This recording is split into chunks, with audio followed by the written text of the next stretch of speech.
Alors déjà, dans l'univers qui nous entoure, il est communément admis que pétrole avec une bonne dispersion dans l'air, plus oxygène, plus briquet de merde acheté à 2 € dans un café du coin, donne ce qui fait mouiller le slip de tous les gamins que nous sommes. Oh putain! Les cas les plus parlants pour illustrer une bonne explosion, c'est le maître du désastre Roland Emmerich, mais surtout Michael Benjamin Bay. Et je vais prendre son cas en exemple pour répondre à une question qui a tendance à souvent m'interpeller. Né en Californie en 1965, il est l'un des réalisateurs popcorn les plus connus, mais aussi les plus haïs. Sans déconner, ce pauvre mec s'en prend tellement dans la tronche qu'on dirait un lépreux. Et le plus souvent, quand on vous parle de lui, vous pensez... Et c'est là où est le problème. On a jugé la carrière entière d'un type sur 3 films, qui de l'aveu du principal concerné ne devaient pas avoir de suite. Mais s'est retrouvé pressé comme un citron par le studio, massacrant au passage son cadrage ainsi que son storytelling, qui est, je le rappelle pour les plus intello-prout-prout d'entre nous qui pensent que ce n'est qu'un escroc, la base du métier de réalisateur. Parce qu'on ne parle jamais de films comme The Island, No Pain No Gain, de Pearl Harbor, et je vais pas rentrer dans les détails, mais avouez quand même que le premier Transformers a une vraie identité dans son esthétique ainsi que dans ses choix de cadrage.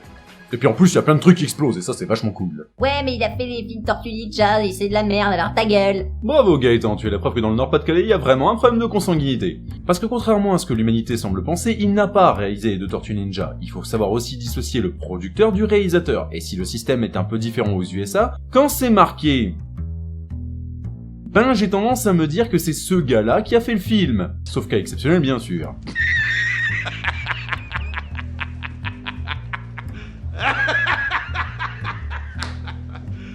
Michael Bay c'est pas un réalisateur de drame.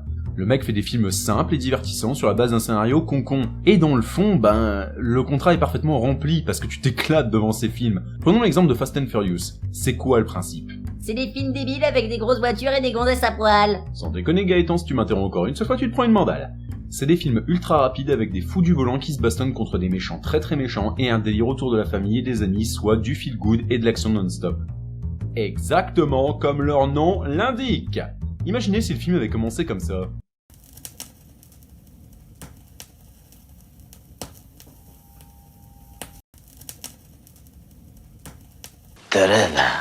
Donc dans l'idée, ce genre de film va vous donner exactement ce que vous êtes venu voir. Et c'est là que je me pose une question simple. Pourquoi s'interdit-on d'apprécier les films popcorn et surtout pourquoi est-ce qu'on fait systématiquement nos connards quand un film à licence populaire va voir le jour?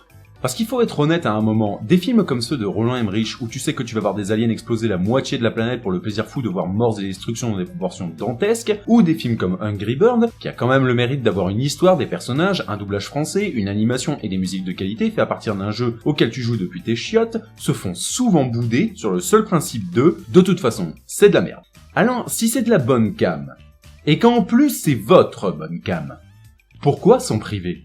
Ben non, parce que le cinéma c'est pas ça, le vrai cinéma c'est... Tu deviens aussi chiant que mon chat Gaëtan, je vais devoir te faire castrer. L'idée qu'il existe un vrai cinéma est vrai dans le sens où si un film ne te raconte pas une histoire, il ne fait pas son travail, et donc c'est pas du cinéma.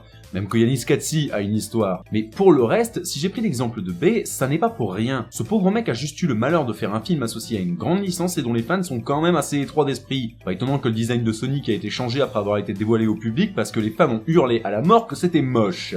Pauvre chou, si ça pour vous c'est moche, pourquoi vous n'allez pas regarder de plus près Silent Hill Révélation qu'on rigole un peu? Non parce que ça me pète royalement la rate d'entendre que des films comme Assassin's Creed, Prince of Persia, le Tomb Raider de 2018 ou même Street Fighter avec Jean-Claude Van Damme. Ouh, on la bourre dans l'amour! Personne s'enlève de celle-là! sont des merdes sans nom quand, roulement de tambour, on n'a pas vu les films, mais comme on est des fans du matériel de base, et que tout le monde dit que c'est nul, on va pas chercher plus loin parce que, flemme de réfléchir. Quand des réalisateurs, des auteurs, des artistes cherchent à vous offrir leur vision en adaptant une œuvre, que ce soit les dessins animés de notre enfance, les jeux de notre adolescence, les livres de notre vie d'adulte, je me dis que la moindre des choses serait quand même de faire l'effort de prendre le temps ainsi que le recul d'essayer de les comprendre et de les apprécier. Ouais mais toi t'es pas un vrai fan alors tu peux pas comprendre. Sans déconner Gaëtan. Et qu'est-ce qui te fait dire ça? Non parce que moi aussi je suis le premier à râler sur Netflix quand pour incarner Triss Merigold dans la série The Witcher, leur choix se porte sur Anna Schaeffer qui est genre l'exact opposé du personnage, mais dans le fond c'est pas pour autant que j'ai boudé la série. Et si c'est qu'une question de nostalgie, j'attends toujours une vraie adaptation en film de Resident Evil 2 qui pourra me remettre à nouveau dans les pompes du gamin de 3 ans que j'étais quand j'ai mis les mains dessus pour la première fois, histoire de mouiller à nouveau mon lit la nuit. Alors c'est une question de fidélité. J'aimerais juste te rappeler qu'un film comme How Brother des frères Cohen est une adaptation de l'Odyssée d'Homère et que tu trouveras pas moins fidèle, mais pourtant le film est enseigné comme un classique en école de cinéma. Que les choses soient claires, je ne dis pas que vous devez forcément aimer ce qu'on vous donne sans réfléchir parce que moi j'aime ces films, mais juste de faire preuve d'un minimum d'esprit critique. Si un film vous plaît mais qu'il est nul, pourquoi devoir dire que c'est un plaisir coupable avec honte alors que s'il vous a plu c'est parce qu'il a fait un truc qui mérite qu'on le défende un peu ou qu'on le partage sans pour autant faire l'impasse sur ses défauts. Qui sait, au détour d'un canapé, entre amis ou tout seul, vous pourriez peut-être passer un bon moment. Who knows, Master Wayne? You start pretending to have fun, you might even have a little by accident. Que ce soit pour un défouloir bourrin,